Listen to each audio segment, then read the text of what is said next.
Halo guys, sobat-sobatku yang terdidik sekalian. Jadi kali ini saya bakal bahas nih soal ciri-ciri pekerjaan yang bisa memberimu gaji yang besar. Kamu kan pasti pengen ya, pertama kali kamu ngelamar pekerjaan itu langsung dapat pekerjaan yang gajinya besar. Padahal sebenarnya banyak beredar loh paradigma di masyarakat bahwa pekerjaan itu kalau semakin berat, semakin keren, itu gajinya makin besar. Dan saya berani bilang itu salah besar. Jadi di video kali ini kita bakal bahas sebenarnya ciri-ciri yang dari pengalaman saya sendiri, ini adalah ciri-ciri pekerjaan yang gajinya itu besar. Bisa dibilang 90% ini ciri-ciri yang benar. Oke, sebelum kita bahas videonya, buat kamu yang belum subscribe channel ini, silahkan subscribe channel ini. Buat kamu yang suka video ini, jangan lupa buat like videonya. Kalau ada temenmu yang kira-kira butuh konten dalam video ini, jangan lupa buat share video ini ke temenmu. Aktifkan notifikasi juga buat konten-konten sejenis lain.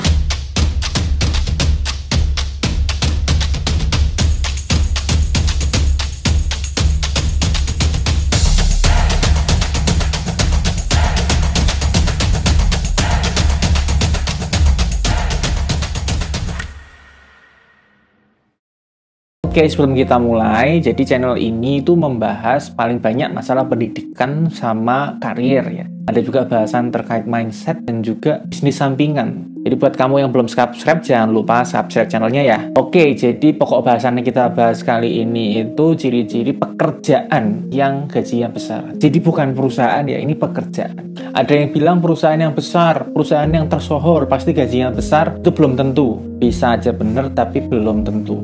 Nah, lalu yang benar kayak gimana? Kita mulai bahas satu persatu. Yang pertama itu pekerjaan yang keahliannya dibutuhkan, tapi yang bisa sedikit. Contohnya sekarang, itu adalah data scientist, software engineer. Itu adalah pekerjaan yang bisa dibilang sebenarnya nggak sesulit kalau kamu belajar teknik atau bahkan arsitektur. Nggak sesusah itu. Tapi mereka itu sekarang mendapatkan sorotan karena memang banyak sekali yang butuh, terutama di sektor teknologi.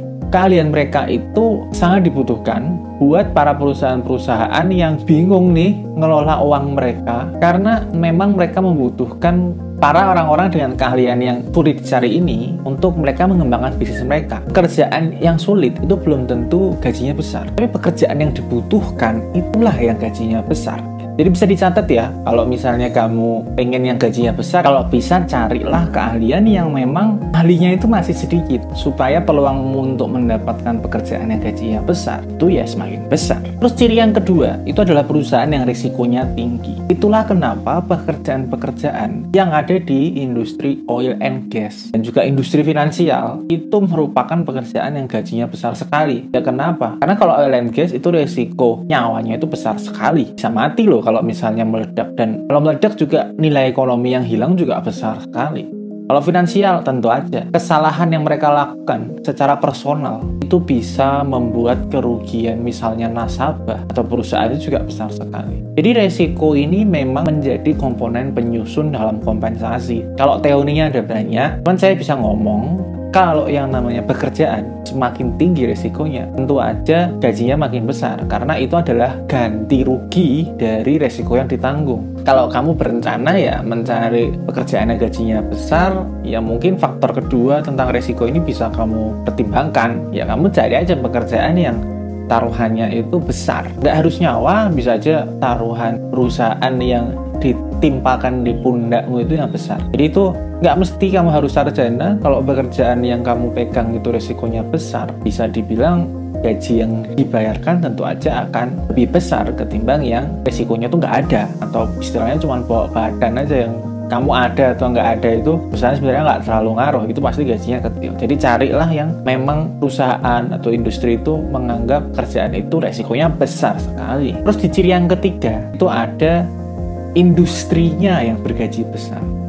Jadi ini udah saya sebutkan tadi ya, ada industri finansial sama industri oil and gas. Itu ya memang industri yang terkenal gajinya besar. Tapi sebenarnya nggak tentu juga sih industri itu menjadi gaji besar karena resikonya besar. Ada juga alasan karena yang namanya para profesional atau ahli-ahli di bidang suatu industri itu nggak bisa ngelompat ke industri yang lain. Sehingga kalau misalnya orang yang ahli dalam industri tersebut itu sedikit, tentu aja membuat gaji dari orang-orang di industri itu menjadi meningkat. Contohnya industri fashion. Industri fashion itu kan gajinya besar, tapi resikonya nggak besar ya. Kita bisa bicara ya emang yang terjun di industri fashion yang high class itu emang nggak banyak. Oleh karena itu standar minnya untuk gaji di fashion high class itu pasti besar. Sama halnya kayak industri teknologi, ya karena memang yang muternya di industri teknologi startup itu orang-orangnya itu aja dan orangnya juga sedikit. Bahkan nggak harus yang keahliannya sedikit ya, misalnya marketing, kan yang bisa marketing banyak, tapi yang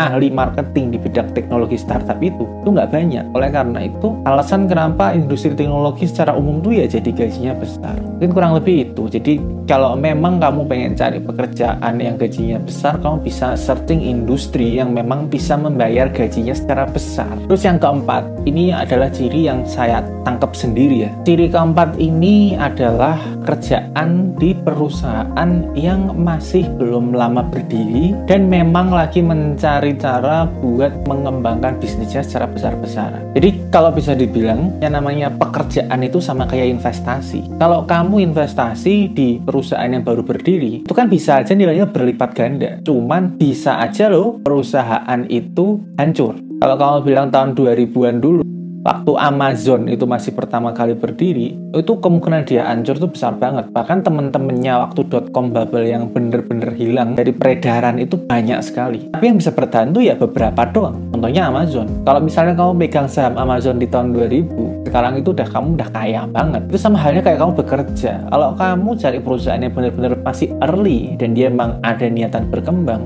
itu di situ bisa aja kamu dapat gaji yang besar dan bahkan karirmu bisa naiknya tuh luar biasa cepat. Cuman ya kembali lagi, perusahaan itu bisa bertahan apa enggak. Jadi ini merupakan trade off ya. Kalau kamu cari perusahaan yang aman, kemungkinan besar gajinya nggak bisa besar. Tapi kalau kamu cari perusahaan yang benar-benar masih eksplosif growth-nya, tapi resikonya untuk dia gulung tikar itu besar, kemungkinan bisa gajinya besar di situ. Kemudian yang terakhir, ini sebenarnya mungkin semua orang udah menganggap ini umum, tapi mungkin saya jelaskan lagi sebagai penutup ya. Pekerjaan yang gajinya besar itu biasanya adalah pekerjaan yang minta kualifikasi yang tinggi. Komponen ini digabungkan sama keempat ciri yang tadi, itu tentu aja membuat pekerjaan yang kamu incar itu menjadi pekerjaan yang gajinya besar. Bahkan saya ambil contoh, di rumpun pekerjaan data scientist, itu yang gajinya udah besar, itu masih ada lagi spesialisasinya yang hanya bisa dipegang oleh orang yang punya gelar PhD dan punya pengalaman yang sudah lama. Sama halnya kayak profesor. Kalau kamu bandingkan profesor sama dosen yang baru masuk, yang cuma master, pasti gajinya beda. Jadi ini juga merupakan salah satu alasan kenapa orang itu harus terus berkembang, gak cuma melakukan hal yang biasa mereka lakukan dari hari ke hari, tapi mencari hal yang lebih. Dengan meningkatkan kualifikasi, seenggaknya secara administratif atau secara akademis, kamu bisa mendapatkan keunggulan dibandingkan kandidat lain. Jadi kalau kamu punya kualifikasi lebih, usahakan cari aja pekerjaan yang memang kualifikasi lebih. Misalnya nih, seenggaknya sertifikasi. Kamu bisa menggunakan kualifikasi itu untuk melamar ke pekerjaan yang memang mempersyaratkan kualifikasi itu, karena kemungkinan pekerjaan yang mempersyaratkan kualifikasi itu